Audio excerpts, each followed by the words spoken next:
Hi, I'm John, and today we have some models from Class 1 Model Works to take a look at. So let's head over to the workbench.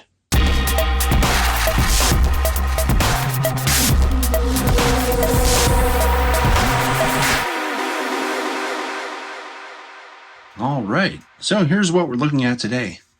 These are 86-foot Autoparts boxcars. These are made by Class 1 Model Works, and they're HO scale. At the time of this recording, these are listed for $59.99. So this is Class 1 Model Works' second run of these 86-foot Thrall cars, and what they've done is added different door configurations, road names, and I think they may have added some road numbers as well. So we'll take a look at all three. One will be in greater detail, and then of course the other two, as we usually do on this channel, will be in a little bit less detail. So let's take a look. All right, so we're going to start with the Union Pacific one. This is what's called a 4-door reproduction of this prototype. And just so you know, the era for these cars is basically from 1968 through now. And something I'm noticing right off the top, looking at this model, is it has a patch over here. And I'm sure there's a reason for that. But that looks really cool. Something else I'm noticing is that the detail around the doors is really, really good. The door tracks on the top and the bottom both look to be separately applied. And all of this latch and hinge detail up in here looks, I mean, these doors look like they should open. I'm pretty sure they don't, but they look like they should because of how well they're done. Also, the model has separately applied details, the ladders and stirrups, right, on either side. That's all separately applied. And I want to show this to you because it's pretty cool.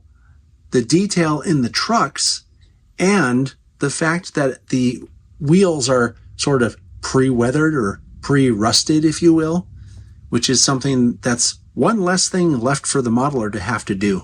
Something else worth mentioning about the trucks is that depending on the prototype of the model you get, you're going to have either 70-ton trucks or 100-ton trucks. So that's prototype specific. So we'll examine the brake end here.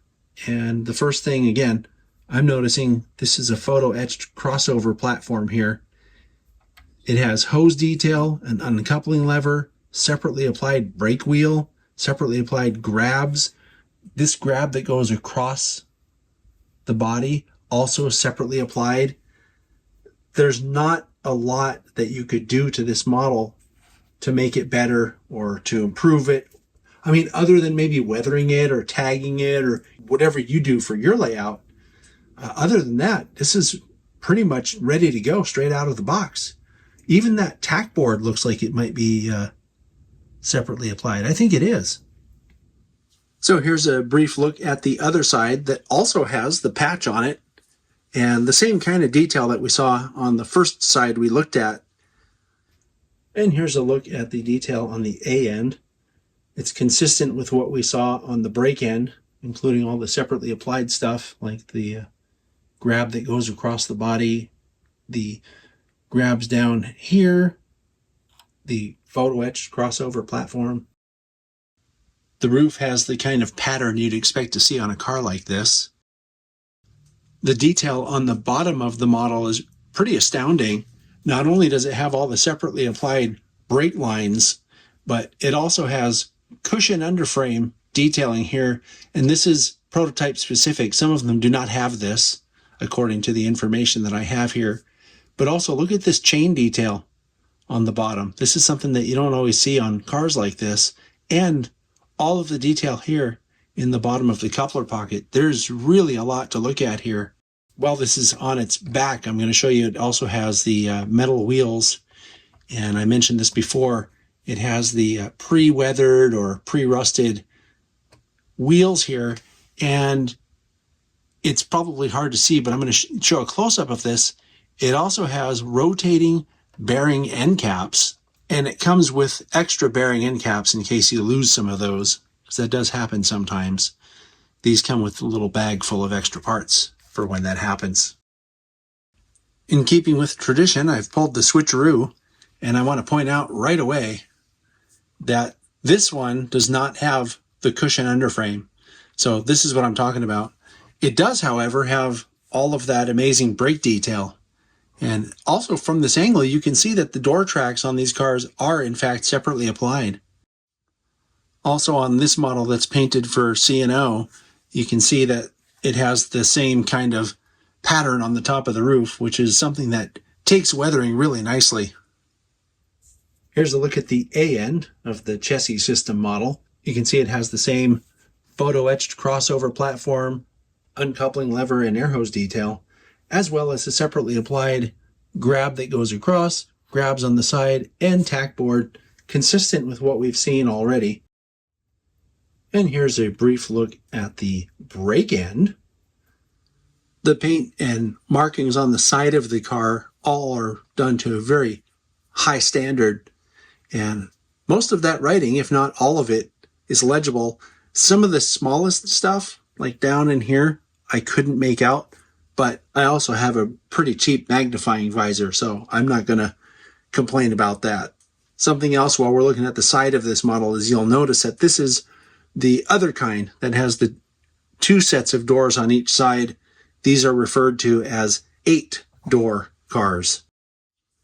And finally, we're going to do a once around on the New York Central version of this model. And once again, we're looking at a 4-door version. And once again, we're looking at really good markings and paint. Even this ACI label is really clear on the pad print there. The detail around the doors, just like the other ones we looked at, is especially good. And of course, you have the separately applied ladder and stirrup detail on the ends. All the lettering in the high cube portion of the markings there is legible. And of course, it also has the separately applied, I'm going to call it a crossover grab, separately applied tack board, separately applied, well, everything, and a photo etched crossover platform as well. Here's the other side of the car, and here's a close-up of the detail in the doors. I think it's worth taking a better picture of that just to show you how good all this detail is. And now for a very brief look at the A end as well. The pattern on the top of this model is consistent with the other 2 that we looked at. There's a name for this, and I can't remember what it is, but maybe if you know the name of the pattern on this roof, you could put a comment in the comments section below. And finally, a look at the underside with all that really nice separately applied brake detail. Here's how much the model weighs. 7.9 ounces. Well, this is a first.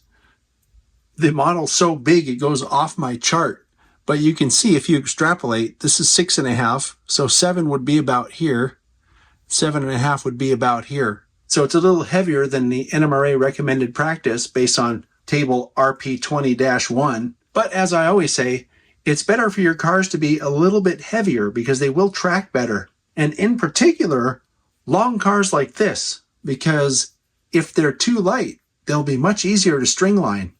So having a little bit of heft to these is a good idea. This is another very solid release from Class 1 Model Works.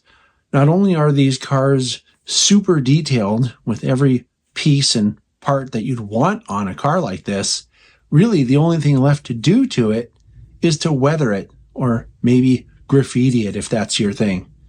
So another great release. Thank you very much, Class 1, for pushing the industry in the right direction. I'll see you all next time.